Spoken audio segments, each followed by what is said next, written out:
Hello, family. This is JohnGHorse here at ClassProductions.com, the official sponsor of P.A.R. People Activity Radio. Class Productions is the one-stop shop apparel store where you can find the code is the leadership, shirts and masks, and Frank the Tank tees. That's one word. Class Productions, KLASC Productions.com. And always remember, keep learning, and stay codified.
When we last left New Mose, Sheriff Franko had drew a line in the sand, a line that he very well knew would require maximum compensatory security.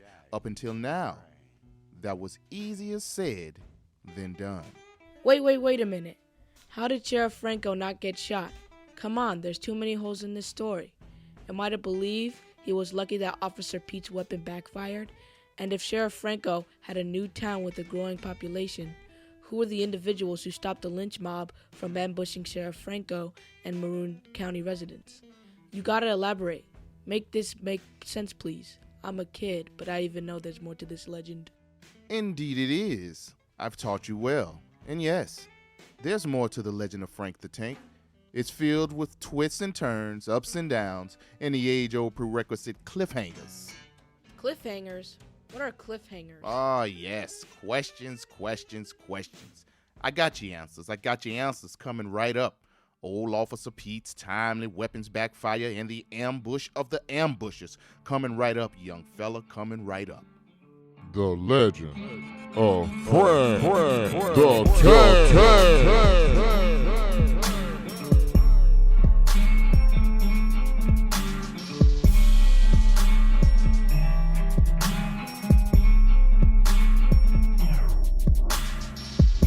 Episode title: Together We Stand.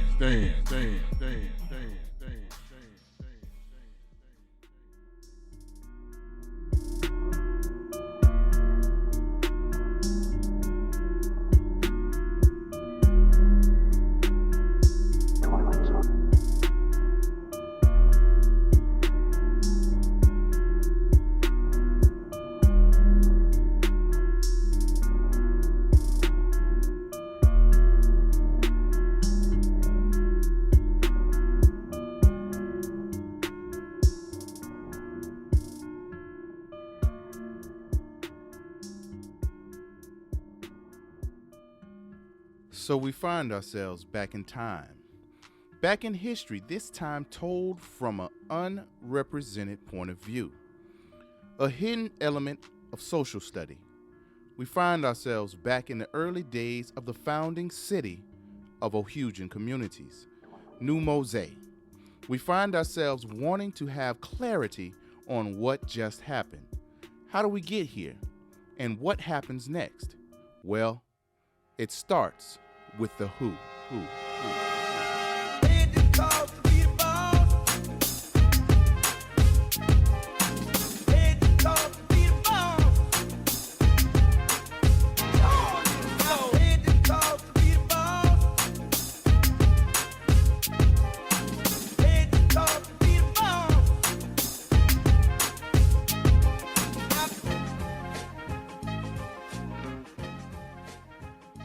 Moseans all agreed that there was no place like Mose. They took pride in being the first establishment post-Reconstruction absent of federal or state influence. Basically, the dominant society wasn't crippling their growth and development with the usual anti-black politics. Anybody who knows the history knows the hell black classifieds were catching since 1492. Something the elder Moseans would strategically bring up when young uninformed ears were present, especially when topics of gossip were scarce. The story had been told and delivered many times throughout the years. Embellishment here, an ad-lib there, always maintaining integrity on the event's conclusion, a mysterious yet glorious conclusion from the perspectives of Moseans. Town storytellers, soothsayers, elders, and griots deliver this oral history with flavor, rhythm, and soul.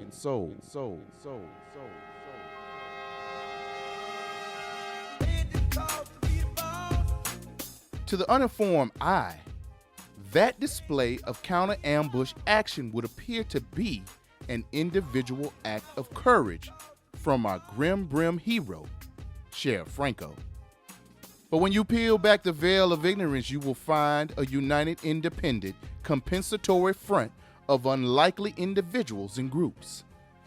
Individuals and groups, you may ask? Oh yes, united, independent indeed. United, independent indeed. The series of circumstances which led up to the legend of Frank the Tank was an inevitable cyclone of connected occurrences. Connected because all things under the sun are connected. But in this case, connected under the dominant society known as the Inhu Empire. The Inhu Empire has woven its dominance into every known area of people activity. Its power and influence over the world order is a mysterious cloud of superiority over all groups who find themselves from under the privileged shade of the Inhu umbrella of power.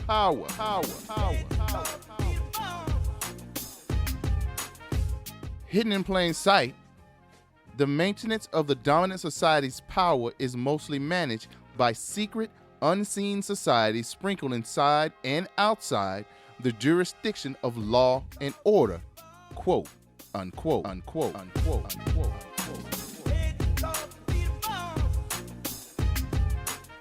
Basically, this articulates the slimy, slithery practice of playing all sides of any argument by way of controlling all of the arguments. For centuries, the Inhu have been plowing along throughout their existence, infecting the planet with its cold virus of anti-humanity. Anti-humanity in the form of a system of non-justice which preserves power and dominance for the Inhu's royal family.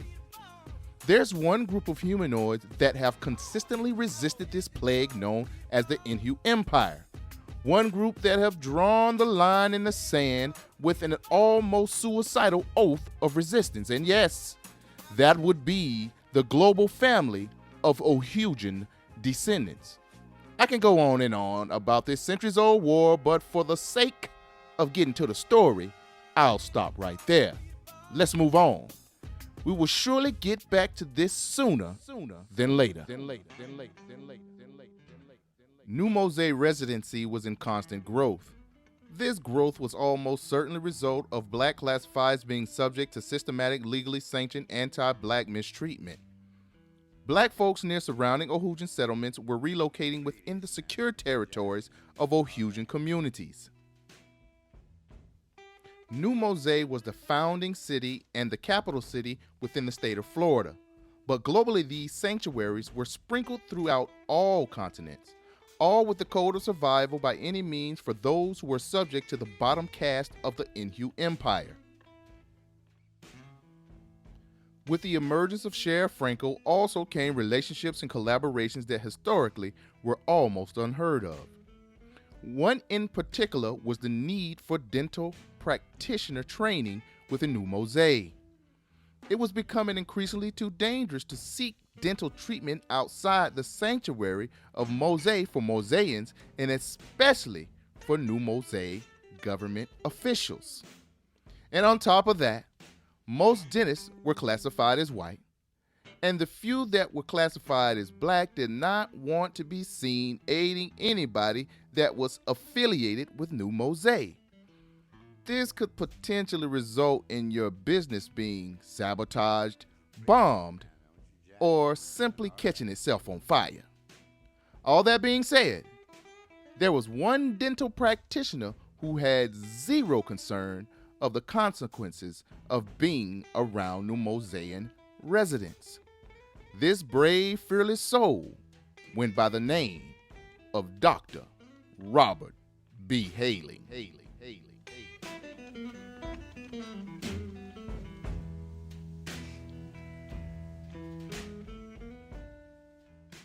Dr. Hayling was known to go toe-to-toe with the Klan. He also was allegedly kicked out of the NAACP due to the fact that he did not support nonviolence.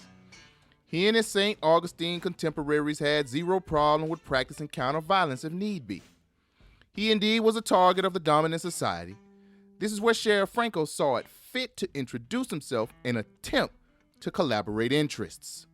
It was this collaboration which resulted in the formation of counterintelligence between black classified citizens of St. Johns County and Maroon County residents. Ladies, man, don't you jive. You doing all right. After the weekly dental training class given by Dr. Hayling on Wednesday evening, Sheriff Franko was coordinating Dr. Hayling's escort back home to St. Johns County.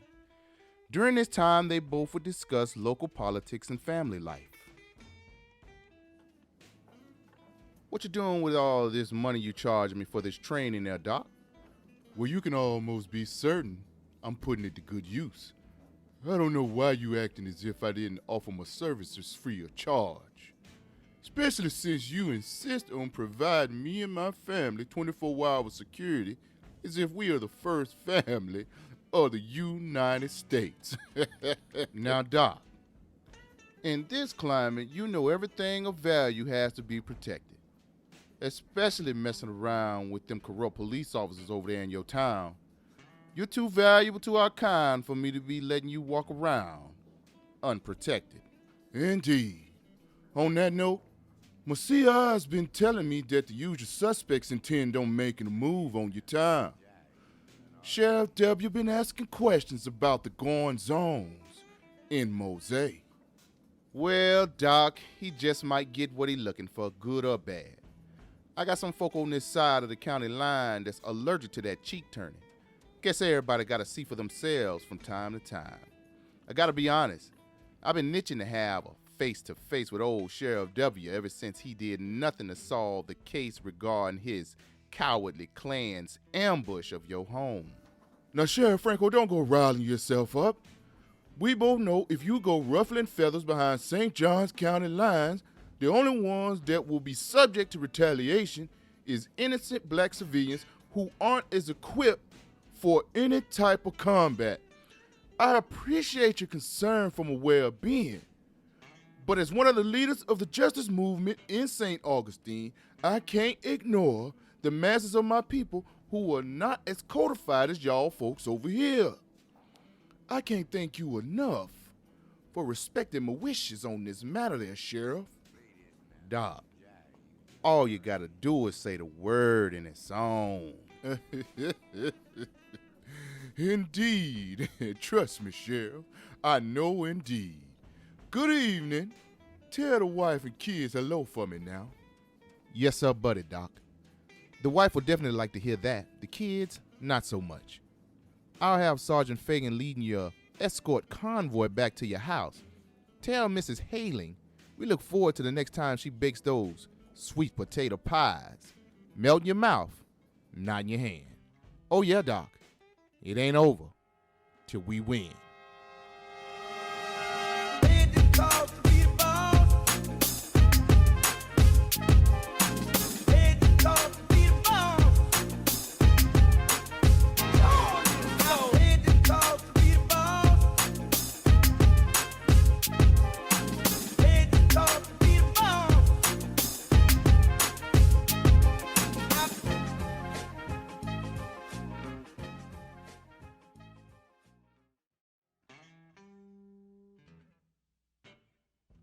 hear that, young fella? That's how Sheriff Franko knew that Sheriff W was coming to ambush New Mose. Sheriff Franko had a network of CIs throughout St. Johns County. But most importantly, he had a collaborative relationship with the human rights legend Dr. Robert B. Hayling, also known as the godfather of civil rights in Saint Augustine, Florida. How that sound to you, young fella? Okay. I guess I should do some more research on Dr. Robert B. Hayling.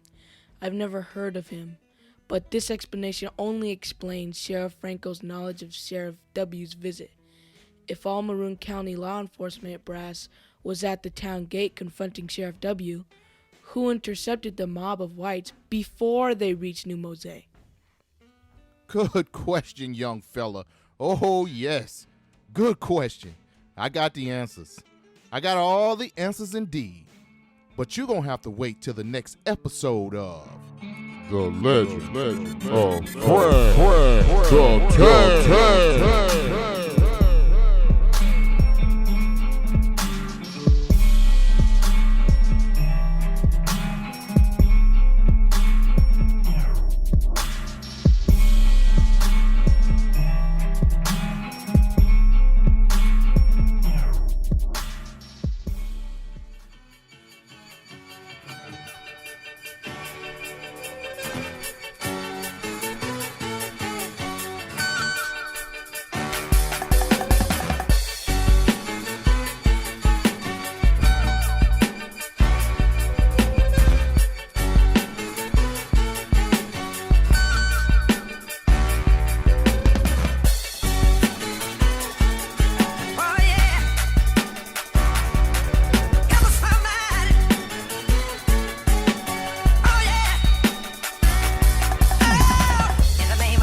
Kind of person that I am and what have you.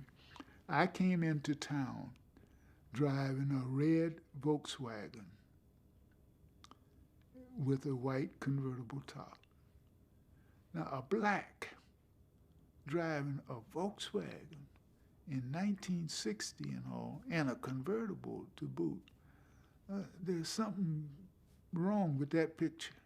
It wasn't a conventional kind of person, so they said, oh boy, if we had known then, we would have known we had a problem, see? Because they couldn't get past, they were dealing with a person who had accomplished some things in his life, even though he was only 25 years of age.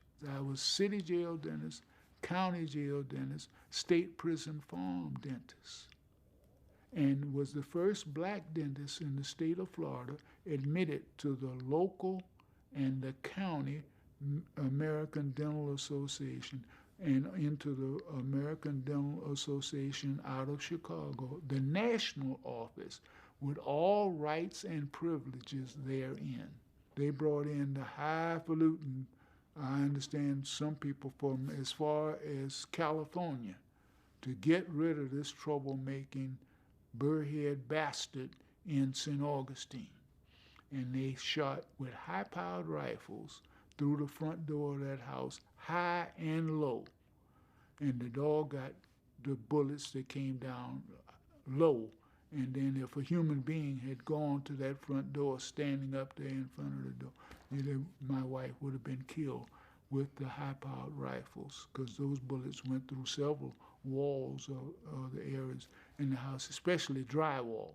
I got mail that had been opened and everything else, and what the post office made no what have you about it. They would seal it back with Scotch tape or masking tape or whatever and everything else. I walked the streets. I went anywhere and everywhere. Now, I didn't play crazy and go, into when I saw mobs gathering or crowds and everything else, I knew to move on, or I didn't go into a situation that didn't look too comfortable and all, because we had Klansmen and people in the middle of the day, even people passing through St. Augustine. I don't know what that hatred and all. We had blacks that would stop on US 1 and all. I think I-95 was just coming into operation and everything else, passing through St. Augustine. They would be intimidated or harassed and all by groups of white thugs. Many people had their cars vandalized and everything else, and they called names and everything else and whatever, and get the whatever out of St. Augustine or St. Johns County and don't come back. And how my ability to go into a restaurant and order a hamburger and a Coke, why did that infringe on your rights and privileges? And yet many white people who had the elevated status decided that for blacks or others to be equal to them and all, that decreased their status. And I still don't understand that. For jobs and everything else and what have you and so forth and all. I won't even mention some of the other militant kind of things that they took up. We were expelled from the NAACP legalese and hierarchy as being too militant and too activist. In other words, they said St. Augustine, because of its population and its demographics, could not carry a civil rights demonstration on its own. I would gladly admit to being a nonviolent, militant civil rights activist.